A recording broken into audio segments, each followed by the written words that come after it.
Buongiorno a tutti, bentornati a Parlando Liberamente, la nostra intervista settimanale con i protagonisti della politica, dell'attualità, del giornalismo. Oggi abbiamo con noi il professore di diritto costituzionale, già vicepresidente della Corte Costituzionale, già al CSM, presidente del Comitato Si Riforma, Nicolò Zanon, che dovrebbe essere in collegamento. È con noi, Sì, professore? buongiorno direttore, buongiorno agli ascoltatori, grazie dell'invito. Buongiorno, grazie a lei e benvenuto su Radio Libertà. Oggi sa, per questa comunità umana, anzitutto comunità di ascoltatori, una giornata un po' particolare data la scomparsa di Umberto Bossi. Ma anche per questo io sono doppiamente felice di fare questa chiacchierata con lei sul referendum di domenica e lunedì, perché credo che la battaglia per una giustizia giusta, per dirla con uno slogan, no? Che non fosse una protesi del Moloch dello Stato punitiva, no? Ma che fosse veramente la garanzia delle libertà dei cittadini, è anche patrimonio dell'eredità politica che lascia in ogni caso Umberto Bossi.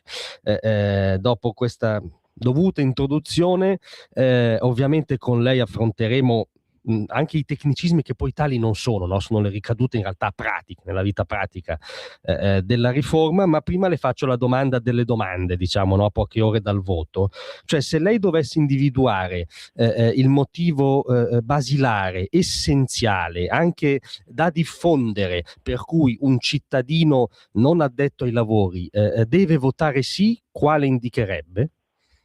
Indicherei un grande senso di liberazione, di sentire attraverso questa croce che mettiamo sulla scheda, sentendo il fruscio della scheda elettorale nelle mani, rendersi conto di avere l'enorme potere di fare una scelta di modernizzazione, di liberazione, di cambiamento contro tutte le incrostazioni di potere arrogante che ci dicono lasciate tutto com'è. Io credo che questo sia il messaggio più importante. Se siamo contenti di come funziona la giustizia oggi in Italia, o non andiamo a votare o andiamo a votare no, ma se abbiamo dei dubbi, e credo che la stragrande maggioranza dei cittadini italiani ce li ha, andiamo a votare e votiamo un enorme sì. Certo. Questo mi pare il motivo predominante, al di là di tutti gli aspetti tecnici di cui adesso parleremo. Insomma. No, ma è stato molto chiaro, anche perché, per dirla con un'immagine, no, tutti potremmo essere Joseph K, no? Cioè imbatterci nella macchina della giustizia anche nostro malgrado, via. Sì, soprattutto credo che tutti lo siamo stati in una circostanza almeno della nostra vita, non necessariamente per fortuna in un procedimento penale, ma tutti hanno avuto a che fare con i tribunali, nel campo civile, nel campo familiare, nel campo del lavoro, nell'attività di impresa, e tutti ci siamo resi conto che ci sono tante cose che non funzionano e non è poi del tutto vero che questa riforma non le affronta. Questa riforma le affronta alla base, cioè va a cercare di dare la possibilità ai migliori magistrati, quelli che lavorano e che si meritano il meglio, di ottenerlo, e questo è un beneficio, sarebbe un beneficio per tutti noi cittadini. Chiarissimo. Andando, diciamo, no, sulle direttrici principali della riforma, partirei dalla separazione delle carriere, no? Questione che ci trasciniamo da decenni, no? Nel dibattito, quantomeno. Ora, per dirla male, poi lei mi contraddica se sbaglio, una qualche forma di separazione delle carriere, al netto della differenza dei vari ordinamenti, c'è in tutte le democrazie occidentali, no? Allora, la prima domanda è: perché non c'è in Italia e perché a suo giudizio dovrebbe esserci? Ma perché gli stessi sostenitori del no riconoscono che l'ordinamento giudiziario italiano, cioè quella parte delle regole che disciplinano proprio il modo in cui si organizza la carriera di tutti i magistrati, quello italiano è un po' una singolarità nel panorama delle democrazie liberali comparabili all'Italia. E l'eredità di questa vicenda, la cosa più straordinaria, è che la scelta più vicina nel tempo, ahimè ormai lontana, ma più vicina a noi, fu definitivamente fatta per l'unità delle carriere tra pubblici ministeri e giudici, fu fatta dall'ordinamento giudiziario del ministro Dino Grandi con l'ordinamento giudiziario del 1941. C'è una famosa relazione del ministro Dino Grandi, che era un raffinatissimo intellettuale fascista, a Sua Maestà il Re Imperatore, in cui veniva teorizzata proprio l'unità delle carriere tra giudici e pubblici ministeri, perché il potere totale dello Stato non ammette divisioni e separazioni al suo interno, e quindi anche all'interno della magistratura ogni idea di separazione doveva essere combattuta, perché in realtà pubblico ministero e giudice combattono la stessa battaglia, devono far parte della stessa squadra, remano nella stessa direzione, e quindi anche nel processo di fatto poi sono colleghi, collaborano verso la scoperta della verità, no? La verità che non è neanche la verità processuale, ma è proprio la verità oggettiva delle cose, processo inquisitorio puro. Questa è l'eredità culturale che noi abbiamo tenuto e rispetto alla quale la nostra Assemblea Costituente fu molto cauta, fu combattuta, non sapeva bene cosa fare, tant'è vero che approvò una sorta di norma compromesso che è ancora collocata nell'articolo 107, ultimo comma, in cui si dice il pubblico ministero ha uno statuto un po' particolare, non è esattamente equivalente a quello del giudice, se ne occupi la legge di ordinamento giudiziario. Quindi la Costituzione delegò al legislatore futuro le scelte su che assetto dare al pubblico ministero, perché su questo i nostri costituenti, su questo assetto, erano divisi. E di fatto poi la Costituzione reclama la modifica del vecchio ordinamento giudiziario nella 7ª disposizione transitoria e finale della Costituzione, ma questo grande cambiamento non è mai stato fatto, perché nonostante tutte le riforme, da quella del codice 1988 a quella dell'articolo 111 della Costituzione 1999, quando si è arrivati al dunque, cioè al tema della separazione delle carriere, ci si è sempre scontrati con una reazione di opposizione furibonda della magistratura associata. Oggi abbiamo questa occasione che credo non si ripeterà tanto facilmente nei prossimi anni se la perdiamo. Abbiamo questa occasione finalmente di compiere definitivamente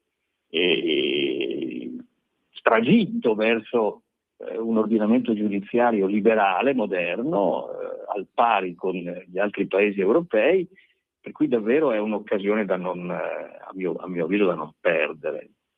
Condivido assolutamente. Tra l'altro è interessantissimo questo affresco storico che ci ha fatto, perché qui anticipo una domanda che l'avevi fatto in coda ma me l'ha suscitata, perché ribalta una certa retorica che ha attecchito nel fronte del no, che secondo me, lo dico da cronista, oggettivamente a un certo punto ha iniziato a parlare extra merito, cioè non del merito della riforma, addirittura no, sulla Costituzione in pericolo, l'eterno spettro della deriva autoritaria, del ritorno del fascismo. E lei ci sta ribaltando l'ottica, ci sta dicendo, ma è anche logico, che è un'ottica che tende a unificare carriere, funzioni, ruoli di chi accusa e di chi giudica sono tendenzialmente, anzi anche storicamente, no, implementate da ottiche dittatoriali, e invece chi vuole separare queste due funzioni va verso un'ottica liberale. Tra l'altro mi risulta che Giacomo Matteotti combatteva tra le altre cose quest'ottica, sì, no? E quindi lei ribalta l'ottica in pratica.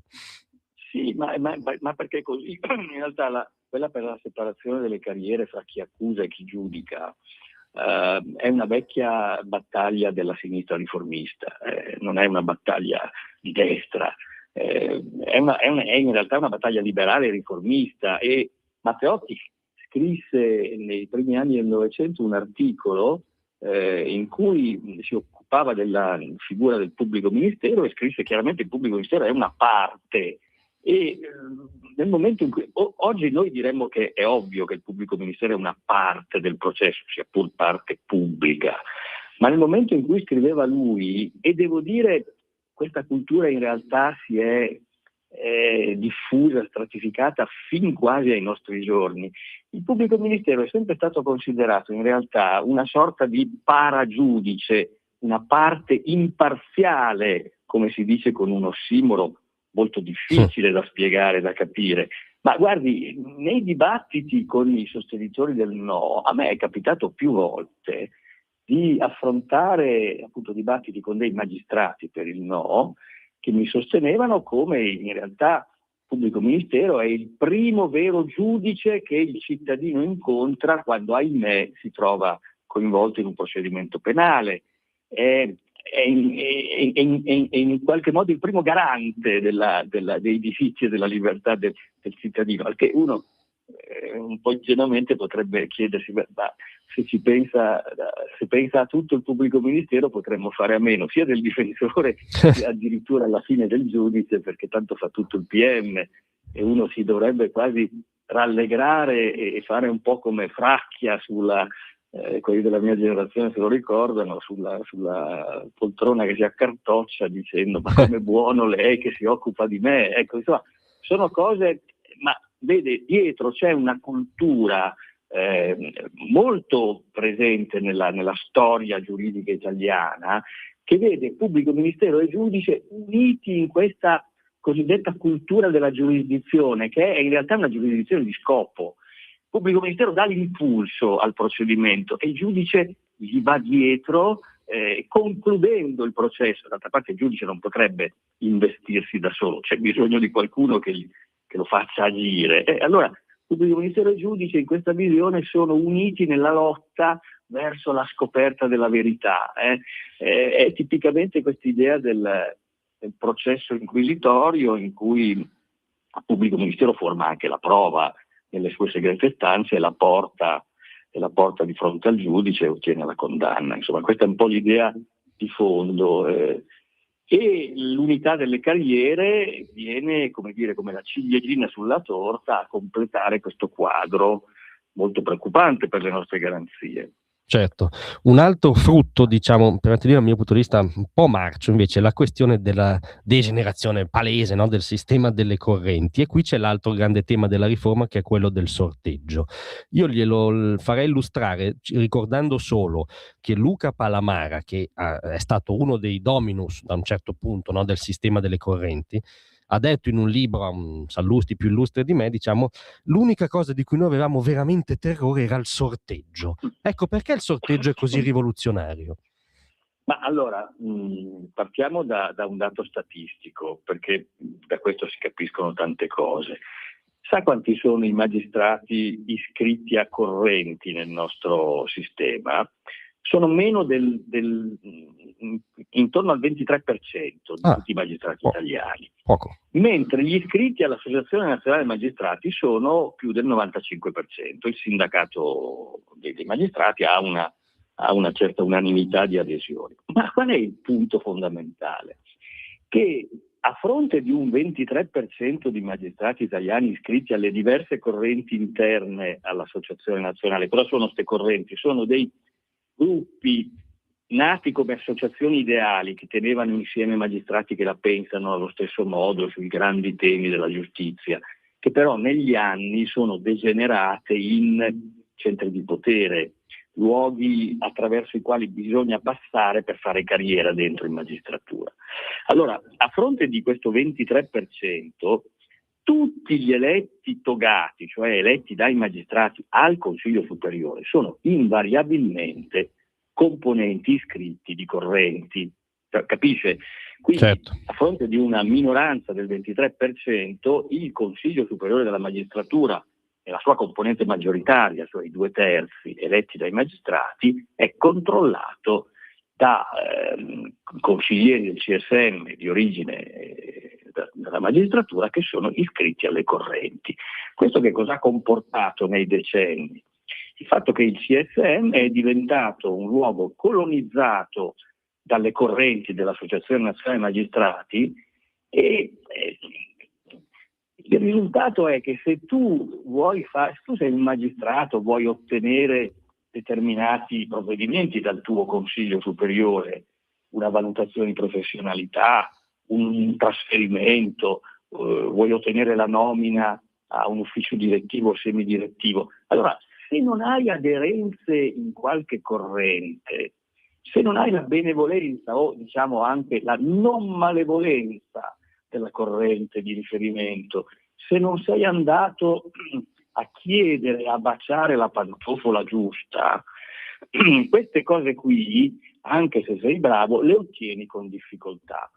Badi, non è che voglio dire che tutti quelli che ottengono non sono bravi. Chiaro. Sono bravi, ma per ottenere hanno dovuto pagare pegno al sistema delle correnti. Se uno non lo vuol pagare, la sua vita è molto più difficile. Io ho visto, guarda, personalmente, quando ero in Corte Costituzionale, collaboravano con me dei magistrati bravissimi come assistenti di studio, siccome non avevano aderenze correntizie, per ottenere determinati avanzamenti di carriera hanno dovuto lavorare 10 volte di più, cioè fare 10 volte il concorso, 5 volte il concorso, perché non avevano la spinta giusta al momento opportuno. E questo, guardi, questa è una realtà che è conosciuta da tutti i magistrati italiani, che vivono, secondo me, un po' prigionieri di questo sistema, di queste consuetudini, e in cuor loro, secondo me, molti, anche se non lo confessano, non vedono l'ora di liberarsene. Perché il sorteggio servirebbe a spezzare questo meccanismo? Perché tu faresti un sorteggio mandando al Consiglio Superiore uno a caso o più a caso fra tutti i magistrati italiani, non fra passanti, ma fra tutti i magistrati che hanno tra l'altro superato a monte un concorso selettivo e che sono quelli che poi nelle aule di giustizia si occupano dei nostri beni, delle nostre libertà, e possono assumere decisioni estremamente significative sulla nostra vita professionale, anche sulla nostra stessa libertà, appunto. Io credo che loro siano tutti nelle condizioni di poter dedicare un breve periodo della loro vita professionale ad amministrare quella dei loro colleghi. E mi colpisce molto la sfiducia che invece i sostenitori del no magistrati hanno nei confronti dei loro colleghi, perché dicono no, bisogna eleggerli, perché non solo devono essere autorevoli, più bravi, come se appunto allora io mando i più bravi al CSM e quelli meno li lascio a dare l'ergastolo magari a occuparsi di noi, ma soprattutto devono essere poi responsabili nei confronti dei loro elettori. E che vuol dire? E quando allora hanno a che fare con i loro elettori, come si comporteranno? Cercheranno di favorirli, e se uno non è un loro elettore sarà escluso. Insomma, qui si manifesta questo paradosso per cui loro dicono vogliamo l'elezione, vogliamo il CSM rappresentativo, ma poi se uno non è inserito in questo circuito è fuori da tutto, non è garantito come magistrato e vive una vita più difficile. Il sorteggio sarebbe un modo per liberare le energie e la dignità di tutti i magistrati italiani. E tra l'altro, guardi, non è che sia una scelta che origina dalla politica o dal ministro Nordio, perché in realtà il sorteggio è una vecchia richiesta di gruppi di magistrati stufi dello strapotere delle correnti. Nel 2022 fu fatto un sondaggio all'interno dell'Associazione Nazionale Magistrati in cui si pose il problema del sorteggio, sia pure organizzato forse in modo diverso da quello che adesso, ma il principio era questo. E il 40% dei magistrati italiani votò a favore, è significativo. Oggi sembra invece che la ANM sia totalmente, compattamente, unanimemente contro. Io non sono sicuro che sia così e penso che silenziosamente molti dei magistrati italiani posti di fronte a questa alternativa voteranno sì. Certo, tra l'altro le confesso che sul tema mi è capitato in un dibattito televisivo di usare un suo aneddoto, citandola ovviamente, cioè che a me ha colpito tantissimo perché è un'immagine proprio, come dire, paradigmatica, per cui lei dice: quando ero al CSM, al ristorante del CSM, la buvette, erano lottizzati anche i tavoli del ristorante, divisi per correnti. Era una prassi divertente, era significativo del clima, diciamo, no? Si trovavano lì, si erano divisi i tavoli e si erano divisi per corrente, come dividevano tutto per corrente dentro. Ancora adesso credo che forse la buvette no, perché non la usano più, ma la lottizzazione correntizia pervade le pareti di quel palazzo, insomma. Non è esattamente confortante per chi poi appunto magari ha a che fare col sistema giustizia. Terzo grande tema della riforma, ovviamente l'Alta Corte, che si deve occupare anche, no, soprattutto direi, no, dei accertamenti disciplinari sull'operato dei magistrati.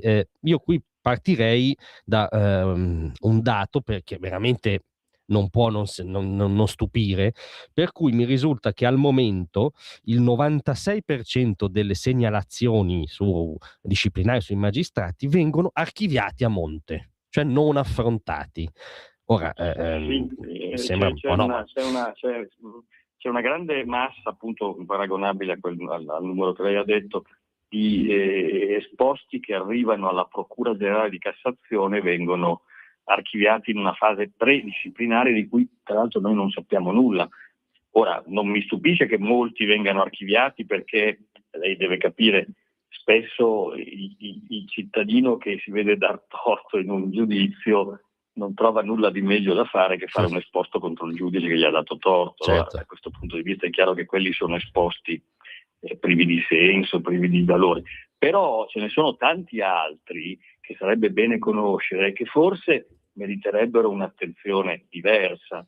Tra l'altro, io quando ero al Consiglio Superiore, noi stessi ricevevamo nella prima commissione del Consiglio Superiore gli esposti dei cittadini, e qualche volta erano esposti molto seri. Guardi, io ricordo questo episodio, forse qualcuno se lo ricorda, l'assassinio della contessa Alberica Filo della Torre, che fu assassinata dal domestico che le stava rubando i gioielli, ma per lunghi anni non fu scoperta questa responsabilità del domestico, perché non furono ascoltate alcune telefonate del domestico che cercava di vendere i gioielli. Siccome lui parlava in filippino con altri filippini, non le avevano tradotte, ed erano iniziate inchieste mirabolanti che mettevano di mezzo i servizi segreti, se l'erano presa col marito. E io ricordo che noi ricevemmo in Consiglio Superiore l'esposto del marito e dei figli di questa povera signora assassinata, i quali lamentavano che alcuni magistrati, quando poi in realtà l'assassino era stato scoperto, ma tanti anni dopo, lamentavano il comportamento professionale di quelli che avevano fatto originariamente le indagini così male, e chiedevano che fosse fatta valere nei loro confronti una responsabilità almeno professionale, che fosse inserito nel loro fascicolo professionale questa grave carenza su un fatto di cronaca così clamoroso. Ricordo un esposto, guardi, con parole molto composte, con grande garbo, con grande dignità, ecco, di una persona che aveva perso la moglie e di due figli che avevano perso la mamma. E ricordo che portammo in plenum questa pratica, cercammo di farla inserire nel fascicolo, non ci fu nulla da fare, perché anche lì il nostro consiglio affossò questa richiesta, determinando l'archiviazione della richiesta. Quindi devo dire, c'è sciatteria, c'è disattenzione, c'è scarsa attenzione alla giustizia come servizio nei confronti dei cittadini, e bisogna che qui veramente col voto noi diamo un segnale molto forte che reclama attenzione anche in questo. Secondo me il sì, proprio da questo punto di vista, può essere davvero un contributo importante. Indubbiamente. Beh, in chiusura le volevo chiedere, visto che uno dei totem appunto più sventolati, no, da chi ha fatto un po' dell'isteria extramerito, è quello della Costituzione. Le volevo chiedere, da professore di diritto costituzionale anzitutto, ma la Costituzione è già stata toccata? Si può toccare? La Costituzione è stata toccata innumerevoli volte con leggi di revisione. La Costituzione, i nostri padri costituenti mica hanno immaginato le tavole della legge di Mosè intoccabili nella pietra, hanno scritto nell'articolo 138, che è il penultimo articolo della Costituzione, hanno scritto esattamente la procedura per cambiarla, perché si resero conto, e questo è importante, che la Costituzione deve stare al passo coi tempi, è un documento vivo, non può restare, come dire, ancorato a formule che non rispondono più agli interessi di oggi. E quando questi interessi reclamano attenzione, è meno male che c'è una procedura per cambiarla, in modo da renderla viva e al passo coi tempi, perché altrimenti l'alternativa è che se io non la cambio finisco poi per disapplicarla, per dimenticarla questa Costituzione. Prima cosa. Seconda cosa, questa procedura di cambiamento è stata utilizzata innumerevoli volte, e questa cosiddetta Costituzione intoccabile fu toccata, per esempio, nel 2001 proprio dal PDS, cioè dagli eredi del Partito Comunista, che volle renderla più federalista in modo pasticciato per togliere un argomento alla Lega appunto di Bossi, di cui oggi noi piangiamo la scomparsa. E nel 2001 si fece una grande riforma del titolo quinto parte seconda della Costituzione, che ingenerò una serie di confusioni pazzesche nei rapporti tra Stato e Regioni, cui dovette porre rimedio proprio la Corte Costituzionale. Oppure, altro esempio, e mi fermo qui, ma ce ne sono tanti altri, di recente abbiamo, con l'iniziativa del 5 Stelle, del Partito Democratico, abbiamo toccato il numero dei parlamentari, abbiamo ridotto il numero dei parlamentari, dei membri del Senato e della Camera, proprio con una legge di revisione che è andata a referendum. Quindi non è vero che la Costituzione è intoccabile, la Costituzione è intoccabile quando lo decidono loro, ma in realtà qui, guardi, non è la Costituzione che viene difesa, tutti quelli che scendono in piazza per il no non se ne rendono conto fino in fondo, ma dovrebbero, stanno scendendo in piazza per difendere il potere dell'Associazione Nazionale Magistrati, che è il vero motore immobile di questa campagna per il no. Questo è l'altro dato politico istituzionale rilevantissimo. Qui abbiamo una contrapposizione tra le forze del sì, i comitati del sì, la società civile, i partiti del sì e la magistratura associata. È una cosa che non si è mai vista in nessun paese di democrazia liberale. Qui abbiamo la magistratura associata che scende nell'agone politico, si fa soggetto politico a tutto tondo per difendere il proprio potere, altro che la Costituzione. Questo è il punto sul quale andrebbe fatta una riflessione e, a maggior ragione, se uno si rende conto di questo, va di corsa a votare sì per evitare questa deriva incredibile in cui la magistratura associata si fa partito politico. Non c'è dubbio, diciamo che questa anomalia metodologica della campagna elettorale è un ennesimo argomento per votare sì. Ecco, questa è un po' la sintesi finale che consegniamo ai nostri ascoltatori. Io, professore, la ringrazio molto di essere stato con noi. Grazie a voi dell'invito e della chiacchierata. E mi raccomando, tutti a votare sì. Tutti a votare sì, senza alcun dubbio. Grazie mille. Grazie. A presto.